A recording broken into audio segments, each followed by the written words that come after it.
Hello and welcome back. Today, we're taking a close look at the latest numbers from Mapletree Industrial Trust, or MIT for short. Now, at first glance, some of these figures might seem a little concerning, but trust me, you'll want to stick around because there's a really interesting strategic story hiding just beneath the surface. I'm Sarah, and I'm joined by David. David, great to have you. So we've both been digging into these headline numbers, and yeah, some of them definitely make you look twice. But like we said, there's way more going on here than meets the eye. Exactly, Sarah. So, to make sense of it all, we're going to break it down into 5 parts. First, we'll look at those headline results. Then, and this is the important bit, we'll unpack what's really driving the performance. After that, we'll check out the balance sheet, talk about the future, and then wrap it all up with the key takeaways for you, the investor. Perfect. Let's get right into it with part 1, the headline results. These are those big, splashy numbers that you see first in any report.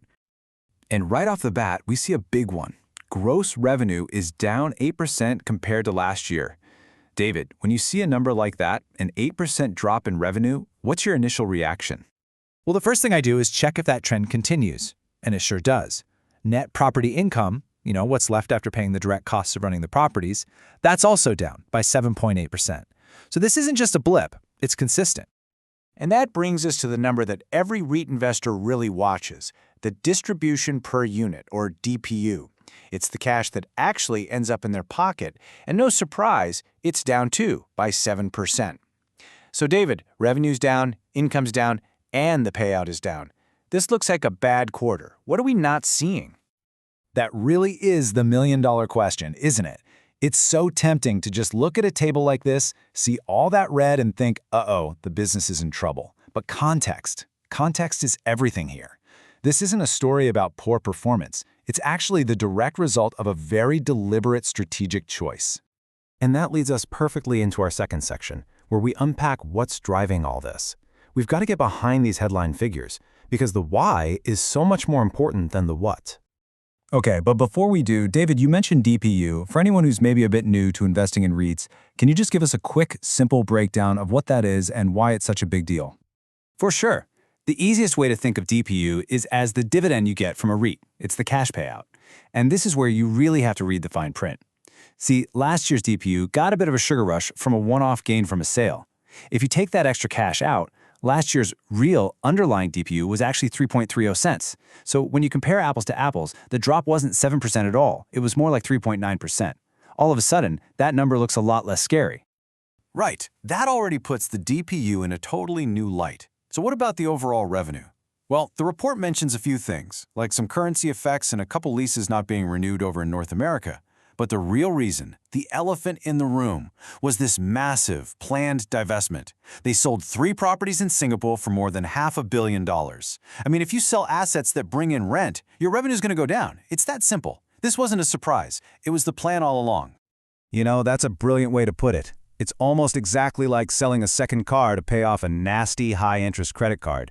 Sure, you lose that little bit of extra cash you might have made renting it out, so your monthly income dips a little. But your overall financial health, it gets a huge shot in the arm because you've just wiped out a massive, expensive debt. And that's pretty much exactly what MIT did with the money. Which brings us right to our next section, the balance sheet.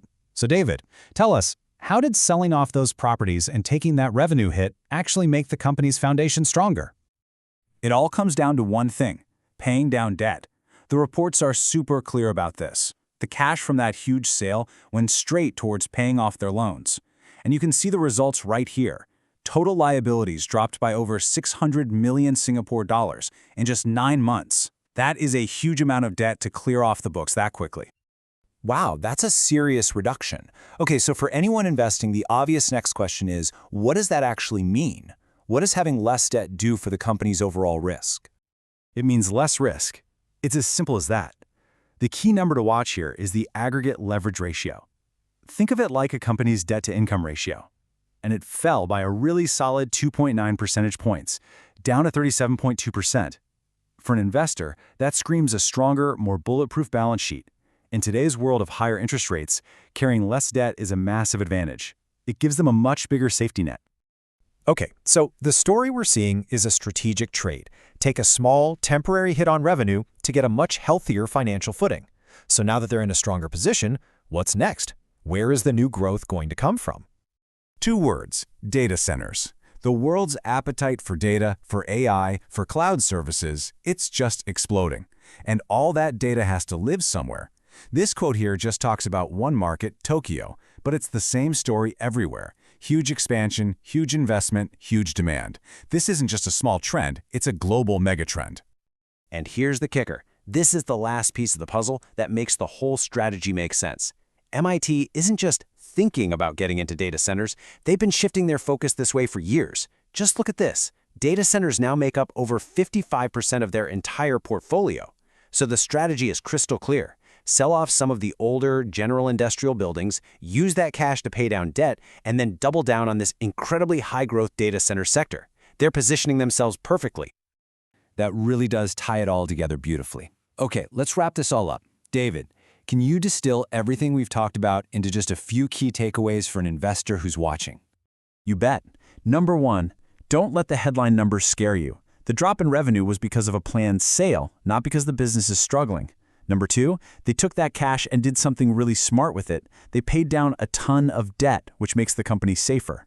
Third, this was all part of a bigger plan to focus on the booming data center market where they're already a huge player. And finally, if you look at the real underlying numbers without the one-offs, the performance is actually much more stable than it looks at first. So I think it all comes down to a single question for investors to think about. Is taking some short-term pain to build long-term financial health a winning strategy? Looking at these results, it seems MIT's management is betting everything that the answer to that question is a huge yes. This content is intended to serve strictly and only as an informational, independent, objective summary of recent events, and should in no way be interpreted, construed, or relied upon by any party as inside information or financial advice.